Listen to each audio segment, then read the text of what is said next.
Okay, hello everybody. I am going to go ahead and get started with a few logistics while people are continuing to join. Welcome to this WREN webinar, Multiple Uses for Offshore Space Incorporating Wind Energy Development. This is Paige Johnson with the American Wind Wildlife Institute. And so before we get started with the presentations, I just want to go over a few logistics. So for sound, you should be able to hear us through your computer or over the phone. If you're having any technical trouble with the webinar, you can email us at support@kernswest.com, and that email address and some additional instructions are in the notes box you see on your screen.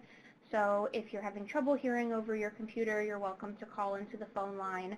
For everyone on the phone line, please make sure to mute your line. Otherwise, we will get background noise. So today, for the presentations, we will be doing a Q&A session after each of the presentations. We have 2 presentations today. So if you have a question for the presenters, you can enter it at any time during the presentations into the Q&A box on the right-hand side of your screen.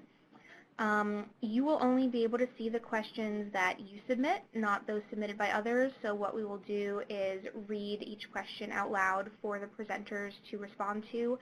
And depending on how long the presentations run, we'll probably start with about 5 minutes for questions after the first presentation, and then if we have extra time at the end, we can come back and open it up to any other questions. And finally, this is just a reminder that we are recording this webinar, and we will be posting it to the WREN website along with the presentation slides shortly after the webinar takes place. So with that, I will turn it over to Chris Hine, Senior Project Leader for Wind Wildlife Operational Challenges with the National Renewable Energy Laboratory, and he will introduce our speakers. So Chris, whenever you're ready. Okay, thank you, Paige, and thanks for the introduction for this webinar. Just a little bit of background. WREN is the acronym for Working Together to Resolve Environmental Effects of Renewable Energy, and it is designated as Task 34 by the International Energy Agency's WIND program, and this was established in 2012. And the WREN program has many work products, including hosting, organizing and hosting these webinars. And the intent is to support international collaboration and our understanding of what's going on with research, monitoring, management of wildlife in relation to land-based and offshore wind energy development. And you can find more information about WREN and the different products that come out of this program on the TETHIS website listed here on the slide.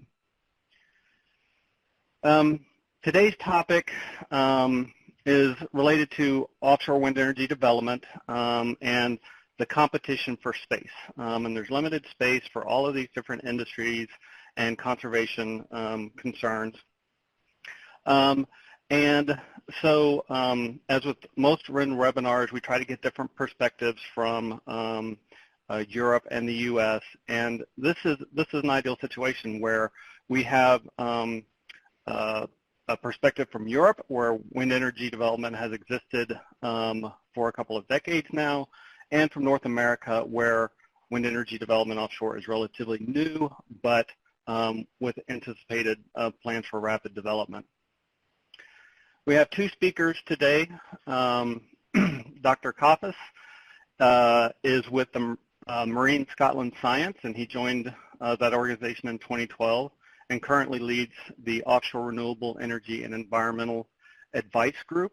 And as the group leader, he is responsible for ensuring the delivery of the group's advisory functions on marine planning and licensing, as well as overseeing the group's research program. And Dr. Coffis will give his presentation, and as Paige mentioned, we'll have time for some questions. And then afterwards, we have Dr. Mary Boatman, and Dr. Boatman serves as the Environmental Studies Chief for the for the Office of Renewable Energy Programs within the Bureau of Ocean Energy Management. And she's worked with BOEM both the regional office in New Orleans and at the headquarters office in Sterling, Virginia, on both offshore oil and gas and renewable energy issues. And then again, we'll have time for questions for Mary. And then at the end of the hour, if we've got additional time, we can take a few minutes to ask questions for either of the presenters. I also want to thank Paige Johnson, who is the Outreach and Engagement Manager for the American Wildlife Institute, for facilitating today's webinar. So with that, let's transition over to Dr. Kaufis, and Andronikos, once the slides pop up, you're free to start your presentation. Thank you. Thank you very much, Chris. Good day, everyone. My name is Andronikos Skafas. Thanks a lot to Chris for the introductions. I'm calling today from Aberdeen, Scotland. Very different than the regular Scottish accent that you might be listening to. This is a Greek national giving a presentation on behalf of a Scottish institution. So I work for an organization called Marine Scotland, which is the Marine Management Directorate of the Scottish Government here in the United Kingdom. And I work for the research arm of that organization called Marine Scotland Science. Today, I'm giving you the perspective from Europe in terms of ocean multi-use. And the findings I'm going to present are joint findings coming out of a European project called Multiuse, and part of my recently completed PhD. So just a second to experiment with my slides. Here I am. So I thought starting with an image is going to be the best way to explain the concept of what I'm discussing here today. So we are referring to ocean multi-use, and this is a concept that has been around for maybe six to 8 years, depending on when you start with it, in terms of a European project at least. So it started with this idea of doing multiple type of activities in the same area, but it tended over the years, it had a kind of more a physical sharing of physical structures kind of concept, where you had, let's say, an offshore wind farm providing the structures for hosting an aquaculture development. However, recently we tried to generalize the concept of ocean multi-use, and you can see various type of combinations that we have in mind drawn in this slide. So as you can see, there are the combinations I was referring to, like combinations of offshore aquaculture within the area occupied by an offshore wind farm, combining wave and tidal developments with wind farms, and then other concepts like the protected underwater cultural heritage sites being visited by recreational activities, or cases where you've got fishing taking place in between wind farms, and even more kind of futuristic activities like oil and gas platforms that rather than being decommissioned, to be used for different type of activities. And if you could see somewhere here a bit closer, you could see that there's someone doing bungee jumping activities from an oil and gas platform. I'm sure the safety requirements for such an activity would be quite a challenge. However, it was just to convey the message that it kind of helps progresses from this idea of a single user occupying the public resource of ocean space. Moving on from a more serious perspective now, rather than the cartoon I had in my previous slide, here is the concept kind of framework I'll be using to describe ocean multi-use. So on the left-hand side of this slide, you see mostly a conflicting nature. This kind of demonstrates where we are today with where we've been in Europe for a number of years with our marine management. This is an area where a big, powerful user comes into existence, trying to get rid of everyone else in order to have a single use of a patch of ocean space. However, this is not very sustainable considering the fact that ocean space is a kind of scarce resource for some countries, not for everyone, but at the same time considering the environmental footprint and the kind of ethics of privatizing a public resource. So if I move to the kind of middle part of the slide where you have a passive level of coexistence, or as I described it here is a level 1, you've got this idea where the newcomer, the new kid of the block, comes and trying to establish themselves while trying to accommodate other users or other existing users without really creating too much problems. So this is more or less where offshore wind has been in Europe for a number of years, where the environmental impact assessments try to address the kind of interactions with other maritime users. So I'm referring now to this last step, this synergistic component of this coexistence continuum, where you have active coexistence, where by design, the whole idea is that you occupy a space that by design has been developed for more than one users to be created. So these multi-use combinations, you'll hear me talking, effectively require a minimum of 2 users, but they might involve 3 or more.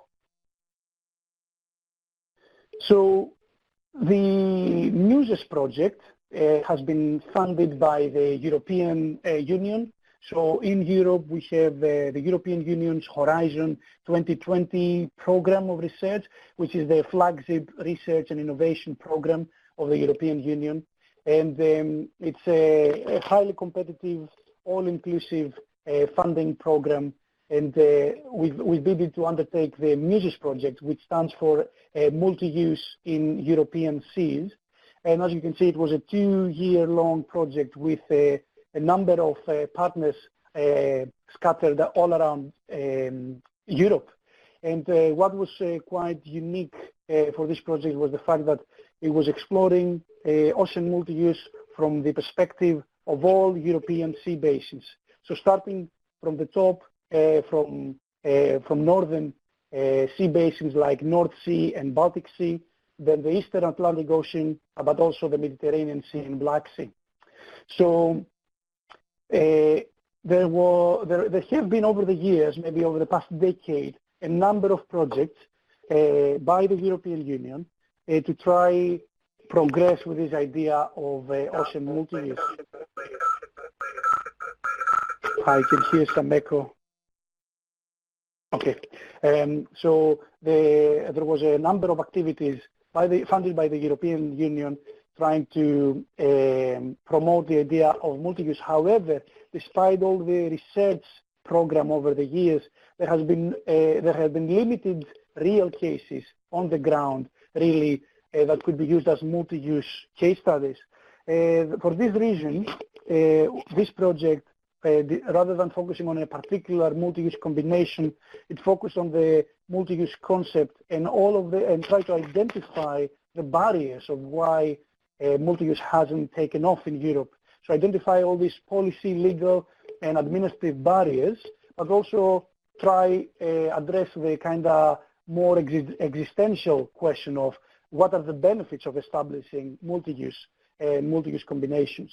So that was the general focus of the project. Try to document why is it beneficial to establish multi-use in the oceans, and what has been the main challenges, what have been the barriers for stopping multi-use from becoming a reality. So there have been many levels that we've undertaken this project. I'm going to emphasize on the case studies, and as you can see, this project has been a significant undertaking. There are 10 studies all around the European sea basins, which result in significant stakeholder engagement exercises. And you can see on the left-hand part of the slide, there have been a significant number of engagement events with the most promising multi-use combinations being identified, and a big number of management actions, management recommendations coming out of them. a number of maritime activities have been identified, from offshore wind, wave, and tidal energy, but they're also covering more traditional uses like fisheries, aquaculture, oil and gas, marine protected areas, marine transportation, tourism, and underwater cultural heritage. So combination between those marine activities was the focus of Multiuse, of the Muses project. So one of the table I'm just showing here, you can see the most promising combinations as they came out as a result of the project, where you can see, for example, offshore wind and fisheries, or combined with aquaculture, tourism, and so on. And an interesting fact that came out of the project is that all the northern sea basins, so North Sea and Baltic Sea in the background, mostly are interested to implement multi-use from offshore energy kind of driven multi-use combinations. And you can see the vast majority of them comes with offshore wind farms, but there were some examples with wave energy, mostly in Scotland. And then the southern parts of Europe, so this is the eastern part of the Atlantic, the Mediterranean Sea, and right in the background, the Black Sea. You see that the majority of the activities were tourism driven, which effectively reflects the major economic driving force as a split between Europe North and Europe South.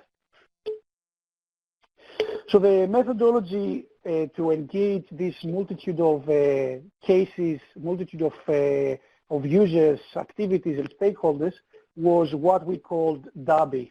And DABI stands for drivers, added values, barriers, and impacts. And I believe the majority of the people would be comfortable with the idea of a SWOT analysis. So this is very similar, where we try to identify the drivers for a particular multi-use combination, and also the barriers, what stops it from becoming in reality, but then the effects of that, whether they are positive, and we called it added value, and negative impacts from that multi-use combination coming to existence. So there are a big number of multi-use combinations examined as part of this project, and I wanted to keep it high level with some of the overall kind of common drivers and overall common barriers of why, and this is kind of addressing the idea of why do we even want for this to be taking place, and the barriers component will be answering the question of what stops it from coming to fruition. So on the left-hand side, you see a number of bullet points demonstrating the various drivers for multi-use. So, and they have a different recipient. So in some cases, it might be society that would benefit from multi-use. In other cases would be an industry sector, or another industry sector in some other cases. So what you see, I seem to have lost my web connection for some reason. I hope you can still hear me on the telephone line. We can still hear you and still see your slides, so let me know if you'd like me to advance them, because they look fine from our end while you try to reconnect. Yes. So there I am. I've reconnected. Let me mute myself from. There we go. Sorry for the technical glitch. Here we are. So from a driver's perspective, kind of a more efficient use of the ocean space and the resources is a major driver for society. But there are, as I was saying, there are other benefits that could perhaps benefit industry, or one of the two sectors, or perhaps sometimes two.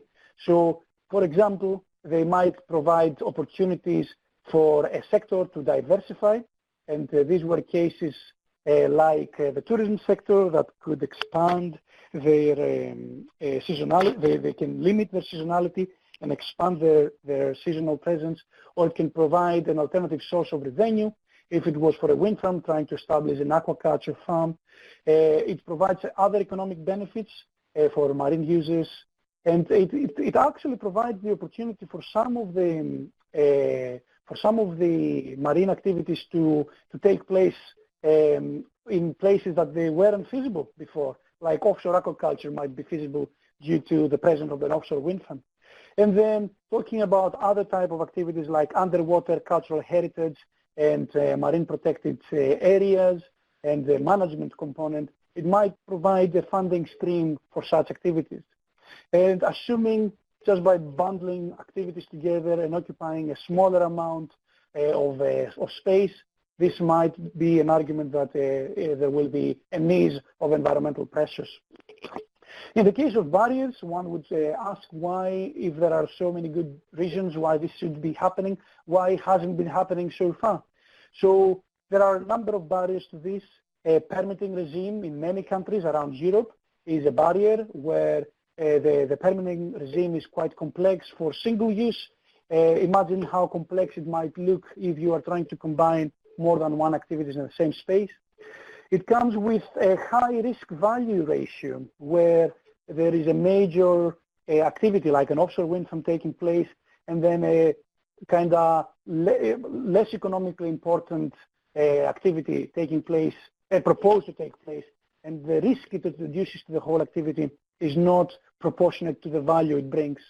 A lot of our stakeholders have quoted difficulties with their own priorities, the single sector priorities, and there are different priorities for one sector and different priorities for another. There is a lack of real pilots out there to demonstrate and document the commercial benefits of this, and also the location of some of those proposed offshore wind farms are quite offshore, and combinations, let's say, with tourism might not be the best idea from a safety perspective or even from an operations perspective.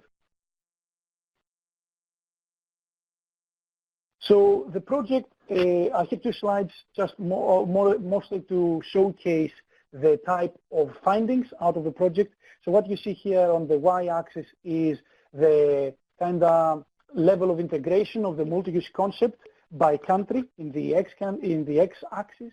And you can see we've documented whether the multi-use or equivalent synonyms like coexistence or cohabitation and a number of other similar terms used in the literature have been mentioned in national legislation, or it has been mentioned in some documentation from an individual administrative decision level, whether there are any economic incentives for multi-use, and whether marine spatial planning activities have an explicit reference, and or whether multi-use has been referenced to other strategic documents.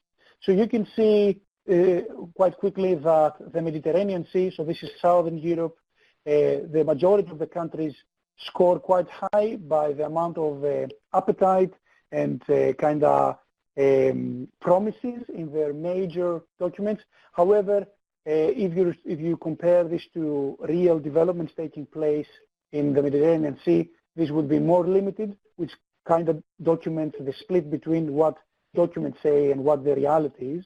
And then another area where you can see the multi-use concept really picking up is the North Sea, where the UK is part of, and you can see that most of the countries are trying to undertake something in there, and a big gap in most of the countries in the Baltic Sea and the Black Sea. So another interesting fact, another interesting documentation out of the project is the number of pilots throughout Europe, or the number of countries and that have the potential for various multi-use combinations to become a reality, or kind of they have one of the sectors being present, and in other cases they just have a multi-use potential, but none of the two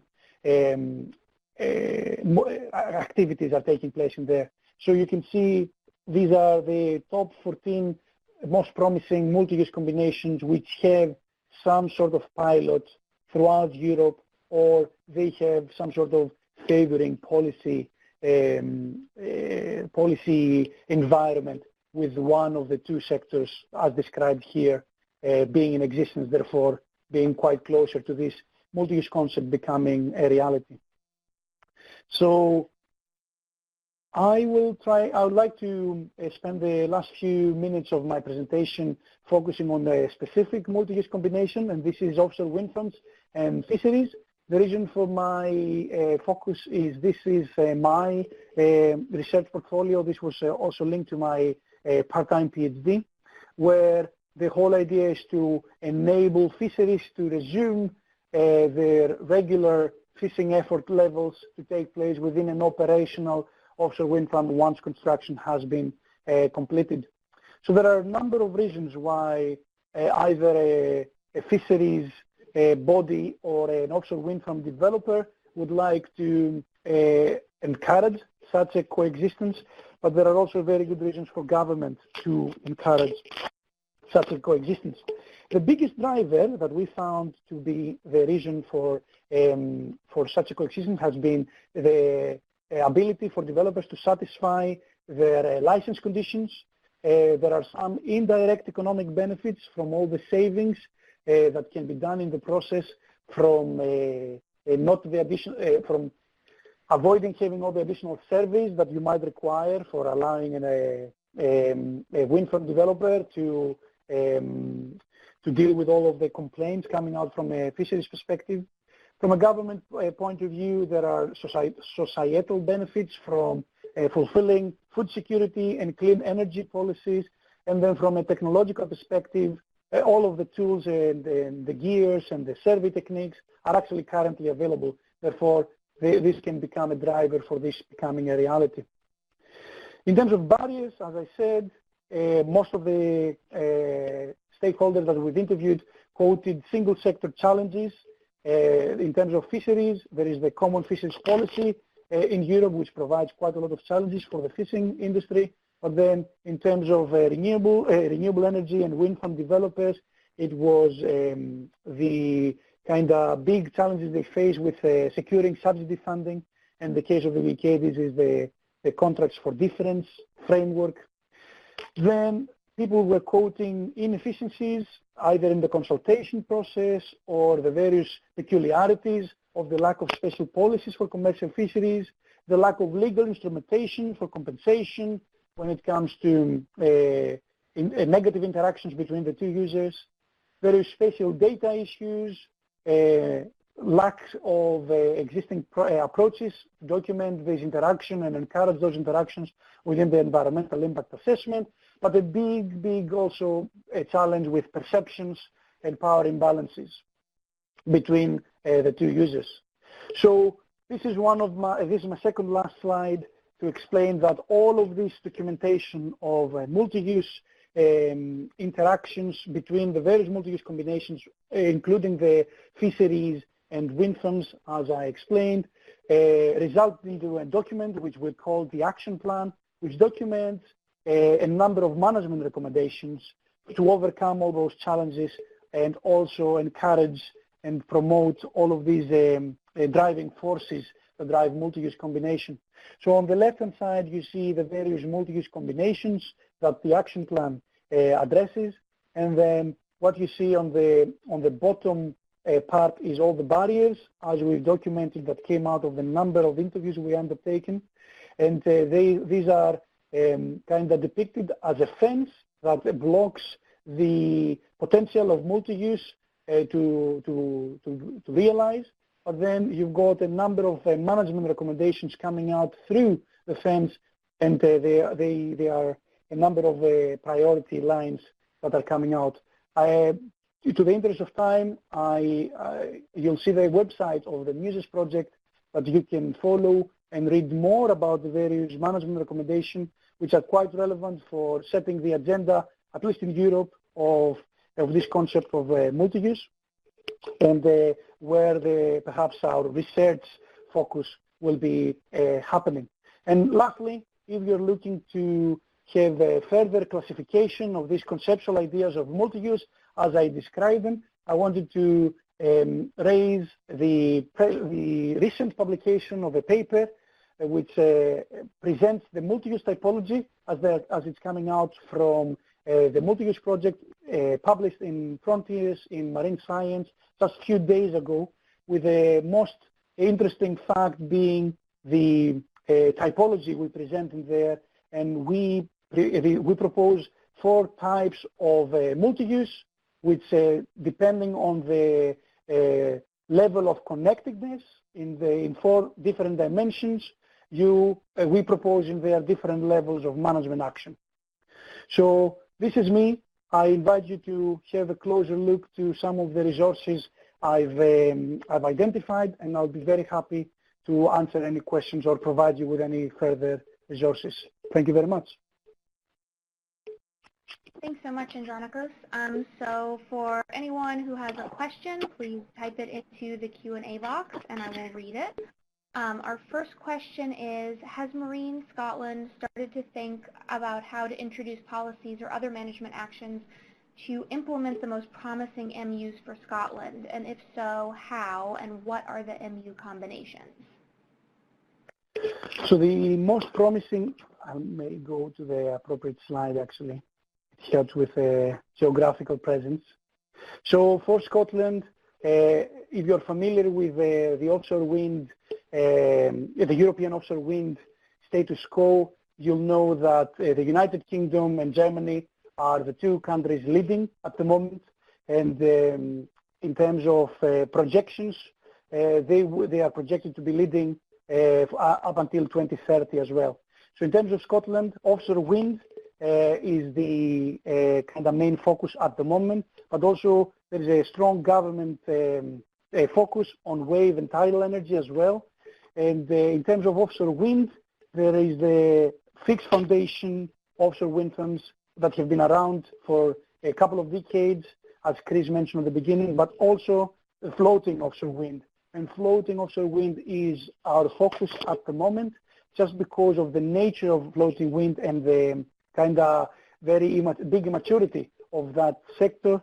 The current nature of floating wind farms, and perhaps you are familiar that the only operational offshore wind farm in the world is in Scotland, in the High Wind Scotland project, where I'm showing with the arrow.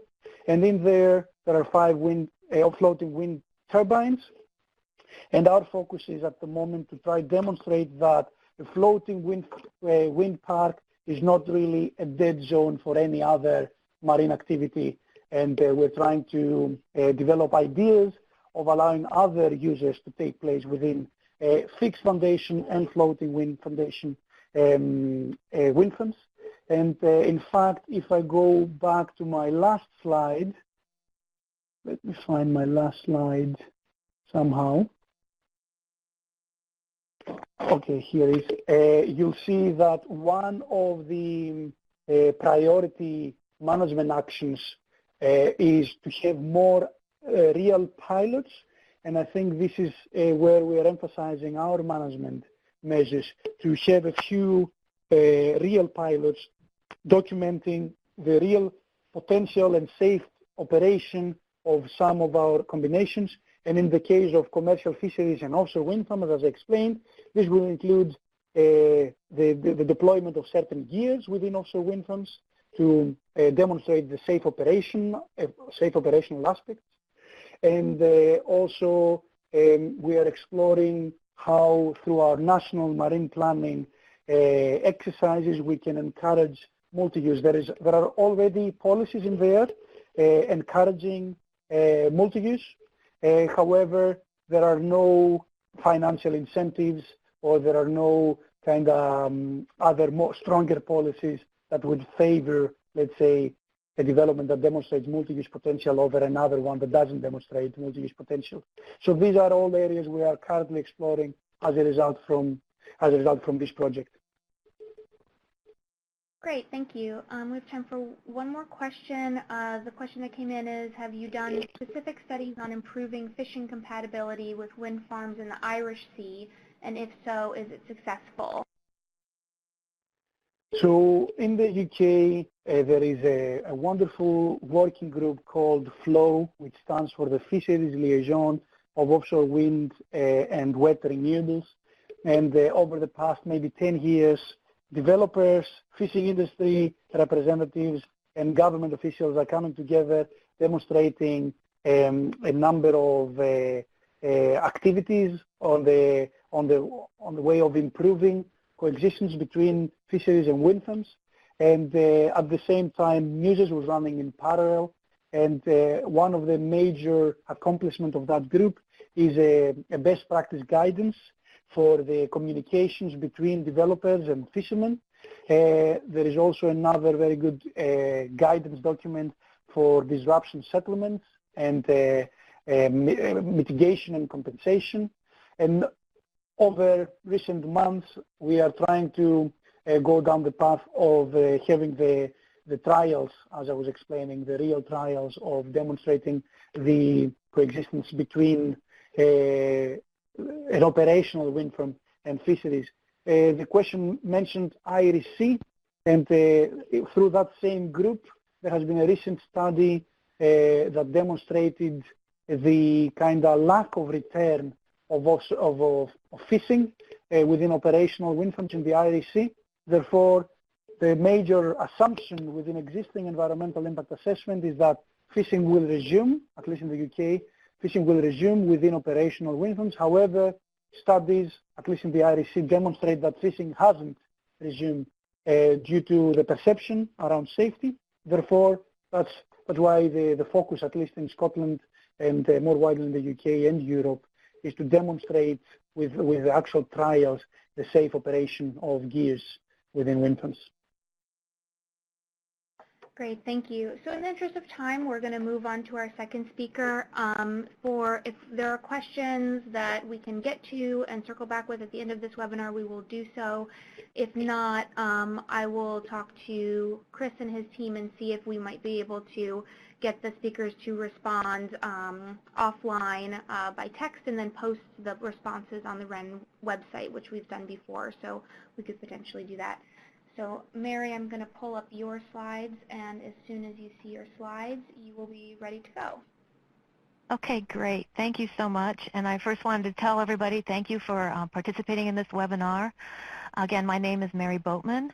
I work for the Bureau of Ocean Energy Management, and that is an agency within the federal government. So I'm giving a United States federal government perspective about planning and multiple use and how we address multiple use. And I'm going to give you a few case studies.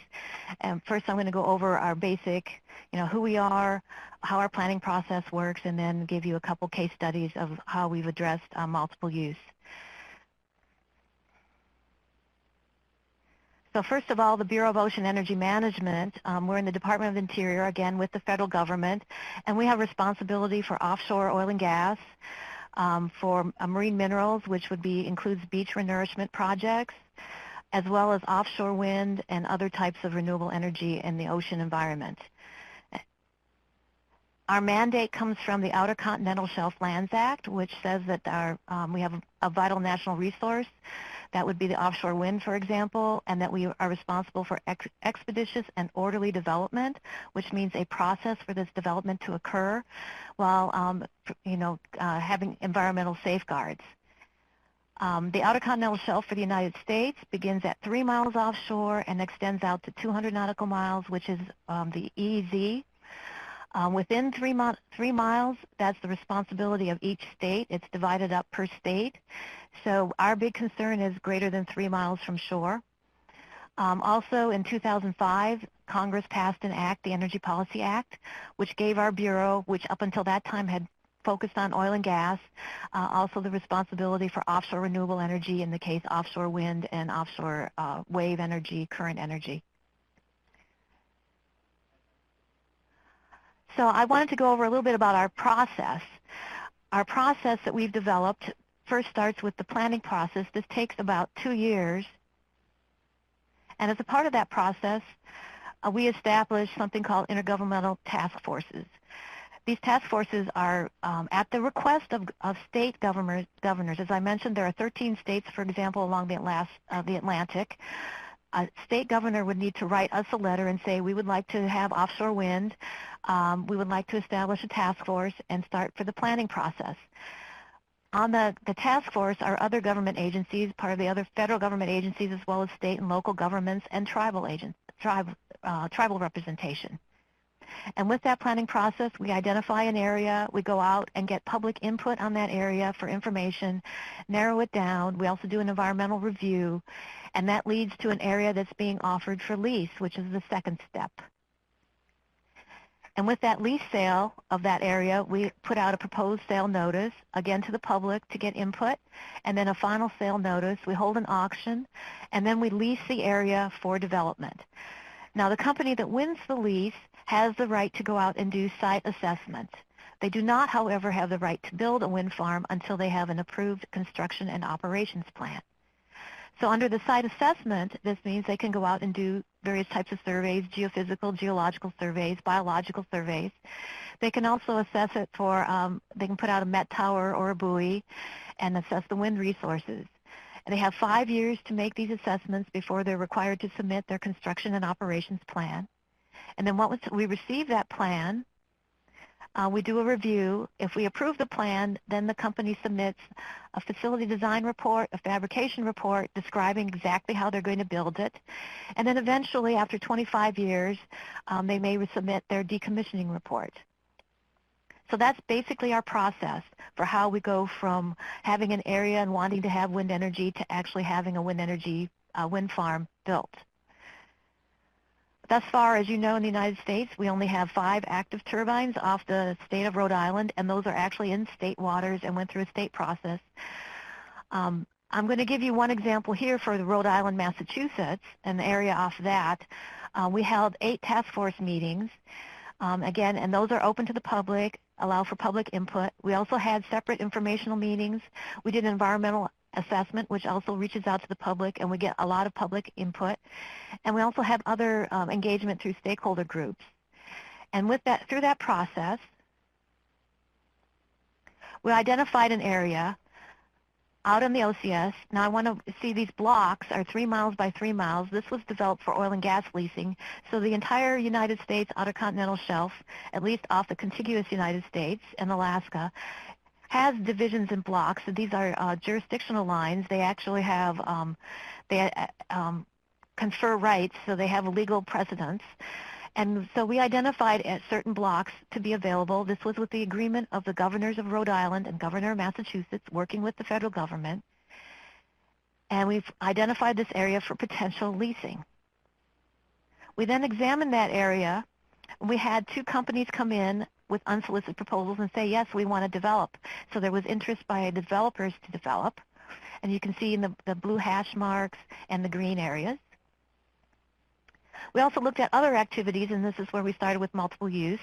There's something called a transportation separation scheme. This is an area where there's a lot of commercial vessels going into port that's actively used, and we took those areas off from consideration. Obviously, we don't want to put wind turbines in areas actively used or by commercial shipping. We then went out to fishermen, and as you all well know, fishermen say everywhere is important, and we identified areas that was important to fishermen, and it came back with all areas. Then we went out with the call area, and this is, we published it for the public, asked everybody to submit information about the area. Is this okay for you? What other information do we need to have and include when we're going out for lease sale? And as you can see, there's these little, get my arrow down here, these little red dots. This is an extended area around where there's commercial transportation. So they wanted to have a larger buffer zone. That was recommended by our U.S. Coast Guard. We also got other information. We actually went out with this call area, again, to the public to get other information. We got information about fishing, and as you can see, I'll get my arrow down here. Oh, my arrow's stuck. Sorry about that. But if you look at the area where it's orange or red, that's area of intense fishing activity, whereas the lighter and darker green areas have less fishing activity. So we took that into consideration with what areas we should offer for lease.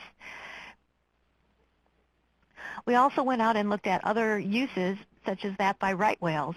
In other words, the environmental considerations and the natural users of the ocean. Not just right whales, but also sea turtles, birds, etc., and identifying the area that should be offered and trying to address those environmental concerns up front by not offering areas that are important to various species.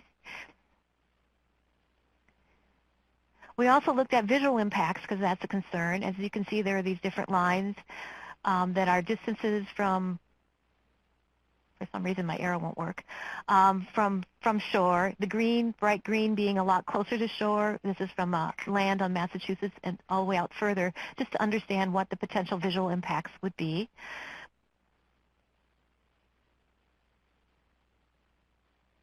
And then we also got information through the call from telecommunications people. So we also looked at anybody who had uses out there. And as you can see, there's 3 hash marked down in the lower left-hand corner. And those areas are, let's see, were asked by the telecommunications community to be removed from consideration. And we took all of this information together, and we identified the areas for leasing. And as you can see, there's like a north area and a south area, and then there's that blue in-between area. That was taken out because of intense fishing interest, as well as another blue area, and I wish I might. I'm sorry, I'm not getting my arrow to work. Yeah, another blue area. Anything about yes? it? Oh, it just moved. Oh, it moved here. So I was going to say these areas were taken out along here and along here because of fishing interests. And again, we cut it back based on all the input from the public. And then we held a lease, and we had 2 areas for lease, the northern area, this northern area, and the southern area. So we had 2 leases. And now we have, both areas were leased. And now we have a construction operations plan with this yellow area with a proposal for a wind farm that's currently under consideration. So that's moving from and taking into account the public input and using that to identify the multiple uses that are out there. Now, another example that I have, I'm going to start with, we have an environmental and studies program, a very active environmental studies program, to collect information about the environment. We've been doing this since 2010 for the Renewable Energy Program, and we've spent about $40 million to understand, where the whales are and the turtles and the birds and other environmental questions. You can look at our environmental studies. I gave you here the website to learn more about what we do. We study everything from archaeology to zoology, trying to understand the environment that's out there and use that information in our decision making. And as a couple examples, we've done some bird studies. We collected all the data, and here we collected, I know my arrows, and there we go. This map here in the corner that I'm pointing to represents all sorts of surveys that have been done for over 30 years in collecting, making observations about seabirds. And we funded a database to collect all that information into one place, and then to take that data, apply some statistical modeling to it, and come up with distribution maps, which is this larger map. This is for an example, the bird is a phalarope. And you can see areas up here where there's intense usage and other areas where there's limited usage. Based on statistical knowledge, and this gives us some idea of how birds use the area along the East Coast. We've done this for 47 different species in different times of the year, so you can understand the seasonality. And as you can see here, we have data portals where if you were interested in looking at these maps, you could access them. We also have gone out in our various wind energy areas and collected information about the benthic habitats using habitat cameras and other types of information, and gathering all the different types of what the seafloor is like, the water depths, the topography, the sediment type, the hydrography in the areas, so we can understand the physical environment to help us make decisions and approve locations for the siting of wind turbines. So again, we're collecting all this environmental information and about other uses for the environment as well as human uses. And then taking that information and giving you a case study. We've used that for our Massachusetts wind energy area. And so when we first agreed to this area, you can see the outline here. This very large area was proposed and for discussion for offshore wind development just south of Massachusetts. You can see the data here about scallop usage was brought to our attention, and we took this data and looked at where fishermen are looking for scallops, and it's a very big fishery here off of Massachusetts, and that information told us to not lease this particular orange area and to only offer for lease this area by removing a high usage area by the scallop fishing industry. We also took that data, that smaller area, and this is a smaller area after removing the use by the scalp industry. And we had additional data about sea duck usage. In this case, this is a white-winged scoter, and you can see these larger dots indicate higher usage by the birds, and the smaller dots, as if you go further away, less usage. This happens to be a shoal area, which is a good feeding ground for sea ducks. We also had data about another duck, the long-tailed duck. And again, you can see this high usage area within our proposed area for wind leasing. And we took all of that information and we put it together and determined that these blocks should not be offered for lease. And so we reduced the area for lease to this area, and this is the area that was eventually offered for lease. It was divided into 4 sections, and we now have, and actually later on 5 sections, and we now have 5 active leases in this area. But we've already taken into account some of the existing usages and hopefully to what we call deconflict. And that doesn't mean that nobody else is using this area, but we've taken all the different considerations, all the different uses into consideration before we even offer anything for leasing. So with that, that's 2 examples of how we've taken into consideration multiple use. I'll take any questions now. If you want more information, there's our website. And again, reminding everybody that I work for the federal government, and this is our government process for approaching multiple use. Thanks so much, Mary. So once again, if you have questions, please type them into the Q&A box. The first question is, what are your recommendations for scaling up this mapping and leasing process for larger areas? Is it feasible to get this much detail over a larger zone? For much of this, we've, like the birds, for example, we have from the entire Atlantic coast of the United States. We also have that information for whales, for turtles. Again, you can go to those 2 websites with the data portals to look at what information we have. But when it comes down to it, you know, in terms of what's a reasonable area to lease, you don't want to lease too large of an area. You want to lease a smaller area because they're not going to put out 2,000 turbines for one company. We're going to put out maybe 100-ish or so. So we kept the lease areas reasonable to be leased and to be developed.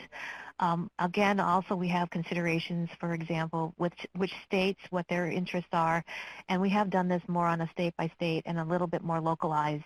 It's easier to get to get down to what makes sense if you don't look at too big of a chunk, in other words.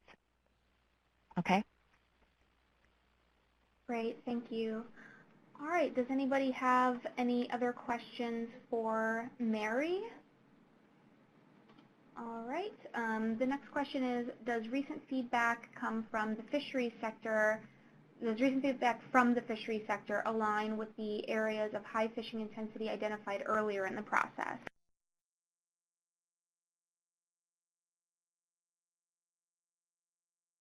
I would say for the most part, but as I mentioned early on, with the fishing interests, always they see all the ocean as important. So it comes down to a trade-off decision in the end. Okay, great, thank you. All right, does anyone else have a question for Mary? Give it just a second here if anyone is in the process of typing, and if not, we will circle back to, we had one question for Andronikos we didn't get to. Andronikos, the question that had come in for you was, would you consider an offshore wind farm and a fisheries no-take zone, such as Lime Bay, as MU? So I think rather than making it specific to Lime Bay, my view as a researcher on the topic is that a wind farm, if you are not allowing someone to come in, like fisheries, then it becomes a fisheries exclusion zone. However, this is very different to what the policy aspiration and kind of both planning and licensing process is, that the assumption, at least in the UK, is for fishing to resume. This is not the same for other European countries. For example, in Germany, and this is the opposite, a wind farm is to be excluded to other transient marine users, both fishing and marine transportation. So there are pros and cons in both cases. There are pros if you are excluding other activities from a wind farm, then the concept of de facto MPAs could be used, and the potential environmental benefits of spillover effects one could talk about. And there is also the kind of reverse argument that by allowing fishing to resume, then you are not really interfering with an already challenged industry, and you are not really displacing the problem to perhaps other more sensitive areas that or more areas in a more kind of environmental higher importance level. So you're not dealing with displacement issues, but it's a complicated kind of matter where you want to draw the line, whether you're going for the de facto MPAs or encouraging multi-use to take place within a wind farm. Thank you. The next question that we have, I think this one is for you, Mary. Do you have any recommendations for increasing stakeholder engagement and awareness of this process so that people feel like they had input in the process?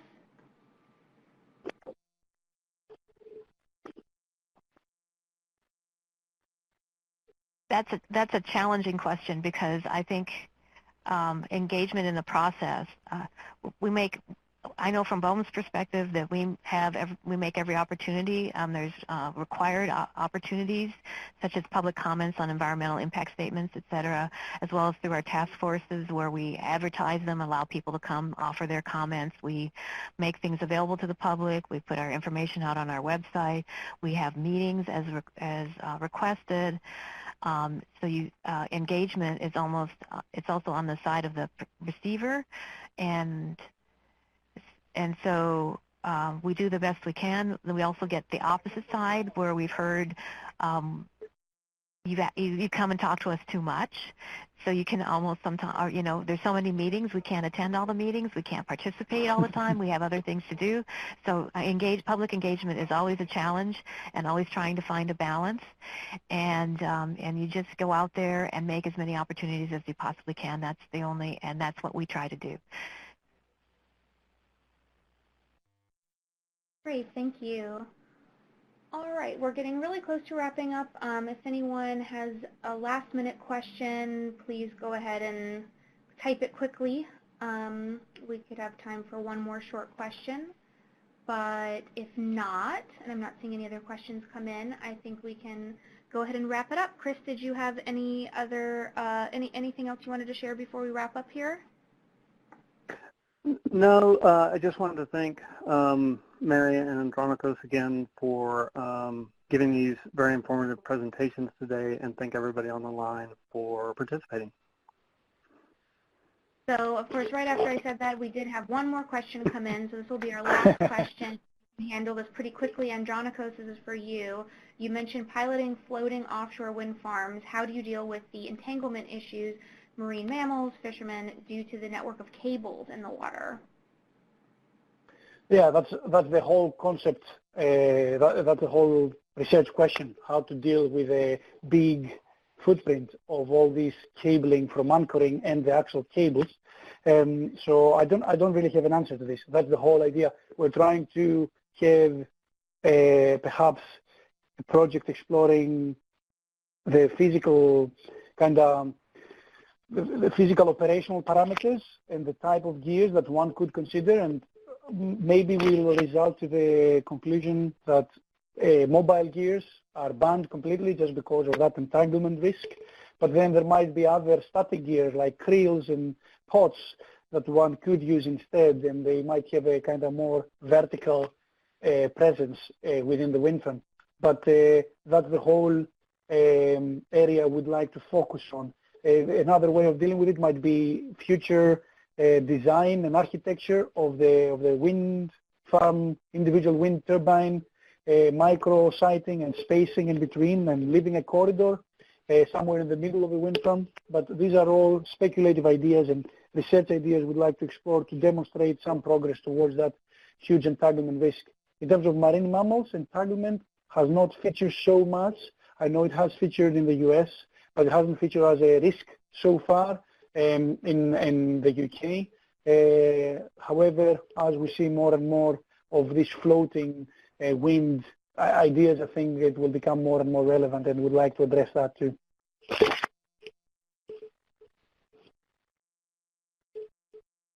Thank you so much, Andronicus. Thank you, Mary, and thank you, Chris. Thanks everyone for joining, and we're at the end of our time. So we're going to wrap up and check back on the WREN website soon for the recording, which you can share with your colleagues. So thank you, everyone. Goodbye. Thank you. Goodbye.